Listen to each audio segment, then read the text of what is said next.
Hello friends, जय Jagannath. चिनेरास kitchen आउ एक नुआ ब्लॉग को आपण मानक बहुत बहुत स्वागत। आज आम बनैबा पणस कठा पकोड़ा। तो डेरी कहीं चलतु आज ब्लॉग टी को स्टार्ट करवा। पणस कठा पकोड़ा बनैबा पई एठी मु चौठे पणसर यूज करिछि। एठी देखि परथबे याकु छोट छोट करिकि भलो भाबरे चोपा छड़ी काटि नेछि। काटि सारिया परे याकु किछ समय पानी रे ही भिजै देबे। बिना पानी रखिले पणस कला पड़ी जाय थाए, तेणु याकु काटि सारिया परे किछ समय पानी रे भिजै कि रखि देबे।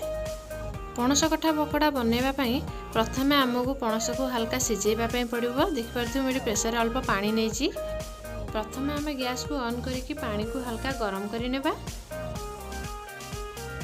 एबे आमे सेतिरे ऐड करिबा अल्प हळदी गुंड, कारण पणस सिझेबा समय रे आपण यदि हल्का हळदी पकाउचंदी ताहाले पणसटी सिझी सारिबा परे कोळा देखा जिवो नै।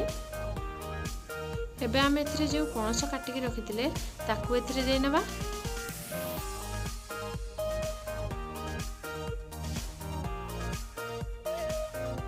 प्रेशर कुकर ढांकुणी बंद कर सारिबा परे एबे आमे मेन आंचरे बा मेन फ्लेम रे याकू दुईटा सीटी लगेबा। दुईटा सीटी लगे सारिबा परे एठी मु पणस को गोटे जगह को काढी नेछि। देखि परबे पणसटी एठी मोर हल्का सिझिछि। बेसी भलो भाबरे सिझेइ देबेनी, कारण भलो भाबरे सिझेइ देले पणस पकोड़ा आपण जम्मा भी भलो बनिबनी। जेहेतु एबे एटा गरम अछि तेणु मु याकू ठंडा हेबा पई छाडी देबी। एबे चलंतु पणस पकोड़ा बनैबा पई आवश्यक सामग्री को प्रस्तुत करनेबा। पणस पकोड़ा बनैबा पई एठी देखि परथबे मु दुईटा पियाज को एम्ति सरू सरू भाबरे काटिकि नेछि। एठी मु चारोटी कंचा लंका को एम्ति छोट छोट करिकि काटि नेछि। एठी मु 4 रु 5 कला रसुण को एमती छोट छोट करी काटि नेछि एवं छोट खंडे अदा को मध्य छोट छोट करी काटि नेछि।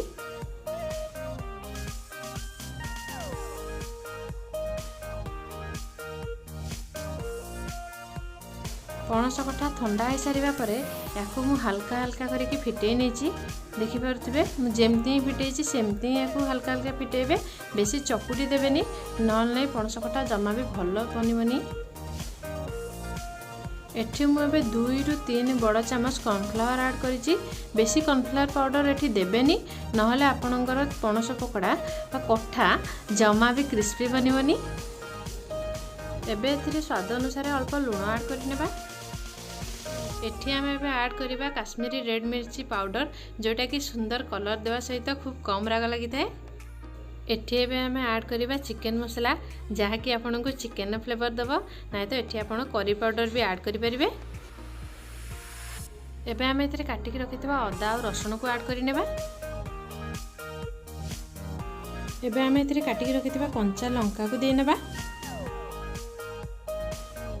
एबे आमे काटि के रखितबा पियाज को मथे एथिरे ऐड करि नेबा। एबे आमे याकू हल्का हाथ रे भलो भाबरे मिक्स करि नेबा। हाँ, एठी मु कहि रखुछि कि एठी मु प्रथमे पानी ऐड करिनी, कारण जेहेतु हम पानी रे पणस को सिझैथिली, पणस संपूर्ण भाबरे पूरा पूरी पानी छाड़ीबनी, तो देखि करी पानी यूज करिवे। एठी मु अल्प पानी यूज करिछि।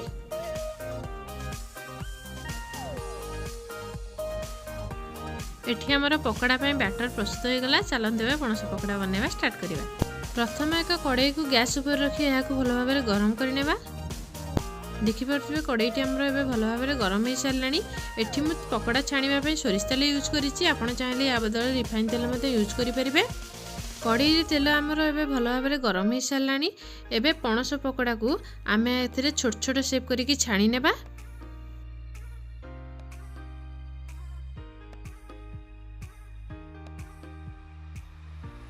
एठी मु एबे पणस पकोड़ा बनैबार शेप आपन को देखै दोछि। देखि परथि एमती छोट छोट करिकि छाणीबे, बेसी बड़ करिबेनी।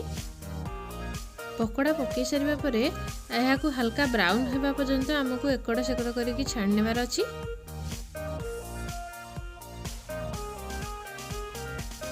देखि परथबे पकोड़ा एठी हमर हल्का ब्राउन कलर हे आसलानी। एहा को एबे हमें छाणी की गोटे प्लेट को काढी नेबा।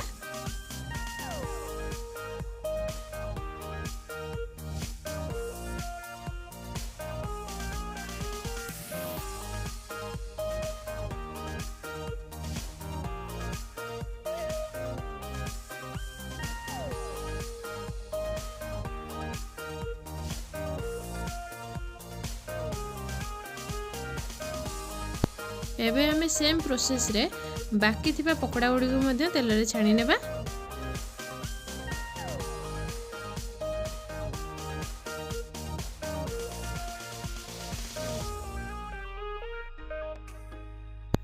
एबे हमर क्रिस्पी क्रिस्पी पणस पकोड़ा बनिकी हे गला रेडी। चलंतु एहा को एबे आमे गोटे प्लेट को सर्व करि नेबा।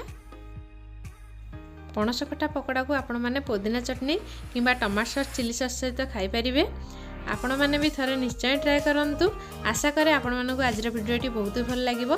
भल लागिले गोटे लाइक एवं गोटे शेयर निश्चय करिवे। चैनल पे जे नथिले चैनल को सब्सक्राइब करी पाखरे थिया बेल आइकन को प्रेस कर दियंतु। मो न्यू वीडियो लेटेस्ट नोटिफिकेशन आपण मानको बहुत जल्दी पहुंच जिवो।